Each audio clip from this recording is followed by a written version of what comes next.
تاي وحداي بدون بيدوري ملك العالم مفروض عليك موياني انتوني كمحيا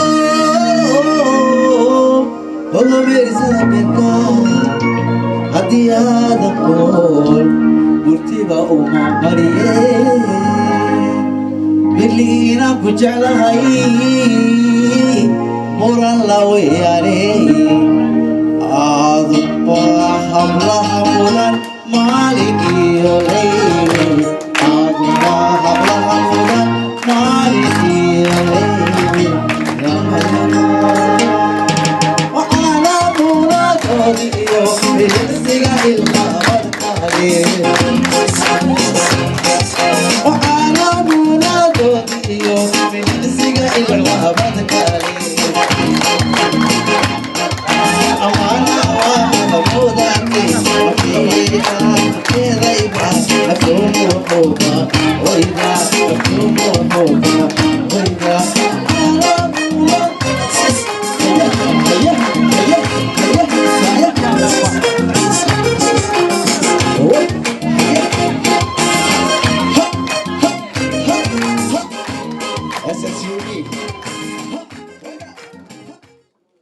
بسم الله الحمد لله نحمده ونستعينه ونستغفره ونستهديه ونعوذ بالله من شرور أنفسنا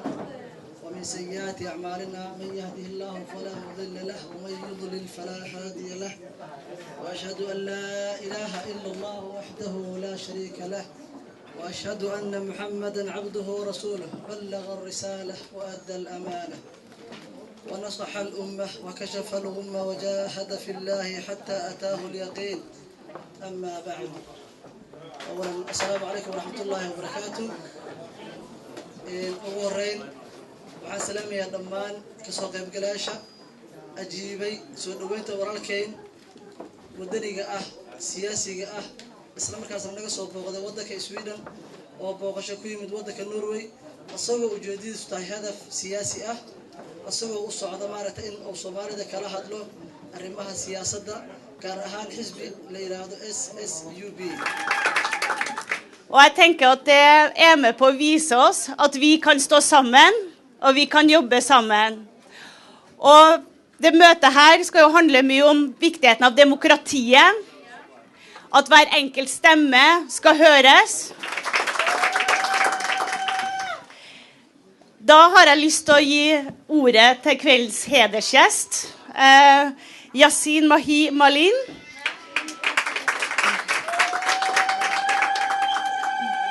Det er en stor ære for oss å ha deg her. Jeg håper at vi kan arrangere et nytt møte som ikke er på påskeaften, men litt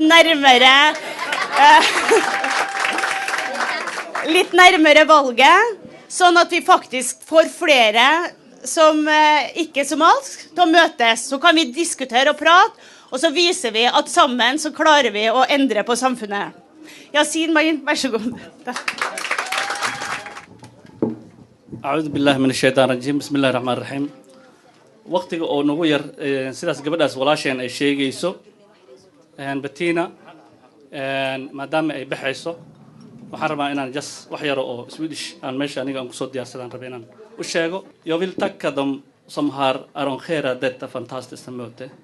med tillsammans Norska Arbeiderpartiet. Särskilt vill jag tacka Aini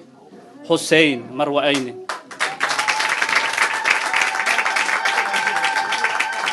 Jag vill också tacka Bettina Torfik, Naima Asair,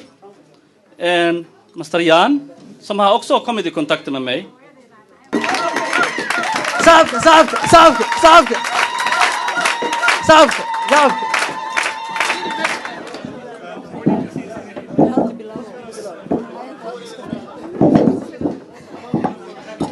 markii hore intaanan balaabin waxaan aad ugu mahadcelinayaa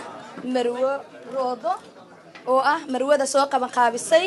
raggan iyo gabdhahan aad u jeedaan oo dhalinyarada ah waxaanan soo bandhigaynaa xaflad kasta oo aan qabanayno wadanka Norway inaan saa u soo bandhigno hiddihii dhaqankeenna aan marnaba aanan iloobin hiddihii dhaqankeenna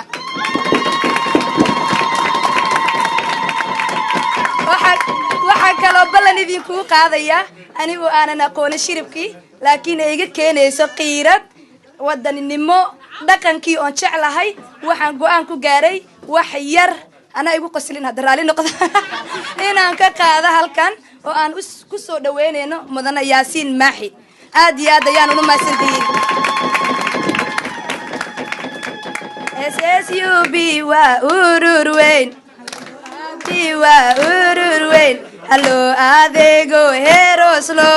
SSUB waa urur weyn hallo adeego heroslo SSUB waa urur weyn hallo adeego heroslo SSUB waa urur weyn hallo adeego heroslo SSUB waa urur weyn hallo adeega heroslo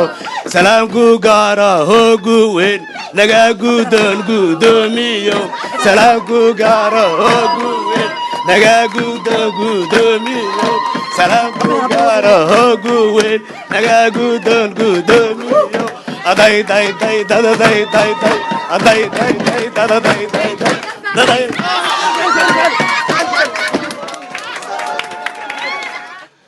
isboortigu waxa weeye waa nabad marka meel aad aragtay meel lagu ciyaarayo shiribkii hadda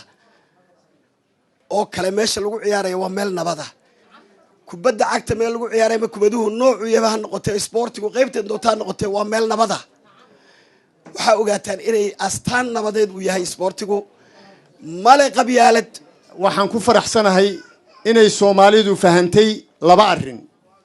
kow inay fahantay inay ku faanto waxa ay leedahay ee isku xidhaya ay kow ka tahay luqadda laba ay ka tahay dhaqanka kow ay ka tahay diinta laba ay ka tahay dhaqanka saddex ay ka tahay luqadda afar ay ka tahay waxa ka dhaxeeya ee dalka ah ay si u kala tagin ururkan SSUB waxaan u maleynayaa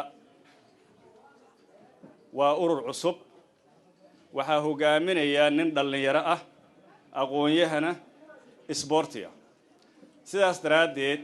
hadduu mar badan qurbo joogay oo wax badan qurbo joogo wax ku bartay dhalinyaro oo yahay isboorti oo yahay waxaan aamini karnaa ama qiyaasi karnaa inuu yahay xisbi mudan in lagu beero laga mid noqdo waxaa marka koowaad mahad iska leh ilaahay noo sahlay inaan halkan aan sugu nimaadno oo arrintan cajiibka ah aan ka wada qaadano dhammaantayada marka labaad waxaan mahad siinayaa dadkii arrintan soo abaabulay muddada aan balgaha aan ku jiray waxa aan bartay Soomaali maanta nafteeda aan u hurayo dad waaweyn ah dad yar ah hooyooyin ku jiro walaalayaal adeerayaal ku jiro dadkaas qaar ka mid ah boqorooyinka iyo boqorada aan la kulmay oo meel sare iga taagan maanta waxaa ka mid ah Cayne Marwa Cayne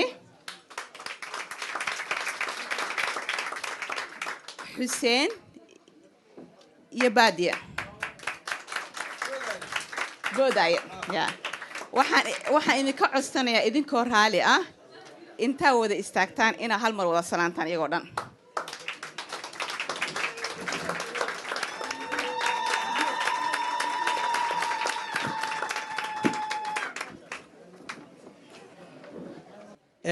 عربت waxay tiraa raa'idu la yakdibu ala qawmihi ninka sahanka ah qoomkiisa been uma sheego marka anigu runtii waan sahan tagay dalkan waxaan soo galay 1987 waxbarashadayda jaamacadda waxay ahayd cilmiga bulshada waxaan bartay communicationka iyo meediada waxay taas noqotay inaan ilaa 6 sano ka shaqeeyo telefishinka arko khibradayda marka aqooneed ee dalka ayaan xoog ugu badan saaray ilaa 15 sano taasi marka waxay siisay xog la helayaa tale la hel xogtaasna micnaheedu waxa weeye dadka Soomaaliyeed ee degan Norway tiradooda lagu qiyaasay 23,600 waxa ka buuxdan resource waa dad sharaf leh aqoon leh diin leh dhaqan leh wax walba waynu leenahay laakiin meesha sartu ka qurmaysa waxa weeye Norwayna waxay leedahay dhaqan burburay aqoonadiyo si kala noqotay the clash of civilization ba meesha ka dhacay marka wanaagiina iyo sharafta ah halkan la fadhidaan cidimay fahmin ilaa hadda anigu shakhsiyan waxaan marka diyaar haddii ilaahay idmo anigoo og ahay qof had iyo jeer difaaca ummadda soomaalida waxaan leeyahay 150 goor baan difaacay arrimaha halisa marka anigoo og wanaagii xumaanba ummadda soomaalida waxay galaan oo gudaan in arrintaa iyada ahay wanaagga iyo xumaantaba maaragtay aynu ka hadalno marka ugu horeysa waxaan anoo ku hadlayo codka walaalahay miiska la fadhiyahay u mahad celinaya abaabulayaalka barnaamijka kan ee noo suurageliyay inaan isku nimaadno inaan wada hadalno in aan qaybsanno aqoonta fikirka iyo culayska nasaara بسم الله الرحمن الرحيم شرف أي تهاي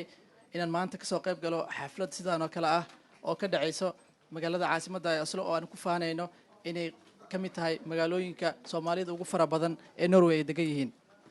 وحنو ما دعيلنا يا أو مهد قار إسكالي الله سبحانه وتعالى كدب قبل ولا شينا مروعيني أو سورة جلسي إنت أنا صومالي إني كنو لين مقالة عاصمة دا أصلو أمو جسو ولا الكاد ياسين ماحي معلن أو نقيمد ودن كيسويدن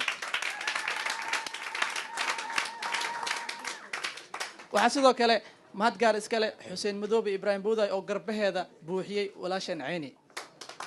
marka ma u malaynaya maanta iyo berridam inaan guurayno marka go'aanadu wax ku yeesha laydinku dhaqayo ta labaad waxay tahay waxaa jira waxa la yidhaahdo afkiina waxaa ku dhahdaan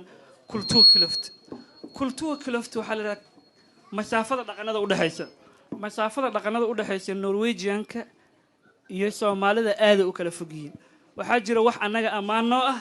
oo norwegianka ay khalad u arkaan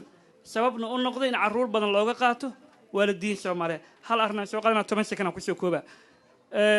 waxaan maqlay in waalidiin soomaaliyeed looga qaato carruurta inay macallimiinta tixgeliyaan oo macallinka ay si fiican u salaanto hooyada oo macnaha norwegianka ay yiraahdeen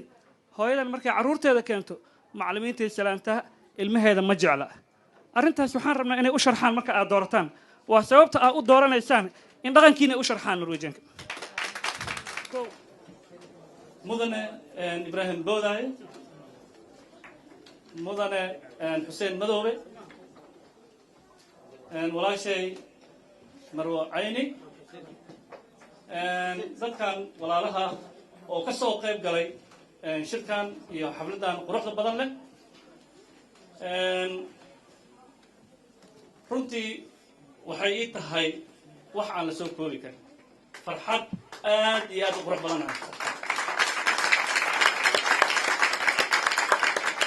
aad iyo aad ayaad u mahadsan tihiin